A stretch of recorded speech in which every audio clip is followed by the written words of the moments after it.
அஸ்ஸலாமு அலைக்கும் ஃப்ரெண்ட்ஸ். இப்போ வந்து ஸ்கூட்டி பேட்டரியில் சார்ஜ் இல்லை. இப்போ சார்ஜ் எப்படி போடுறதுன்னு பார்ப்போம். வீட்டில் உள்ள பொருளை வச்சு வீட்டில் பழைய ஆம்பிளிஃபயர் இருக்குது. அந்த ஆம்பிளிஃபயரில் வச்சு சார்ஜ் போட முடியுமா அப்படின்னு பார்ப்போம். வாங்க. 9 வோல்ட் இருக்குது. இப்போ அந்த வீட்டில் உள்ள பழைய ஆம்பிளிஃபயரை வச்சு எப்படி சார்ஜ் பண்ணலான்னு பார்க்கலாம்.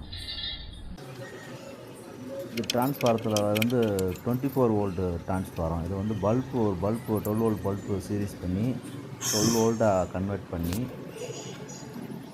இது சார்ஜ் போடலாம். இப்போ அந்த சார்ஜ் ஏறுது, பல்ப் எரியுதா? அது சீரிஸ் பண்ணனால எரியுது. அது வந்து இப்போ ஃபஸ்ட்டுமே வந்து 12 வோல்ட்டு காமிக்குதா? 12 வோல்ட்டுக்கு 15 வோல்ட்டு காமிக்குது.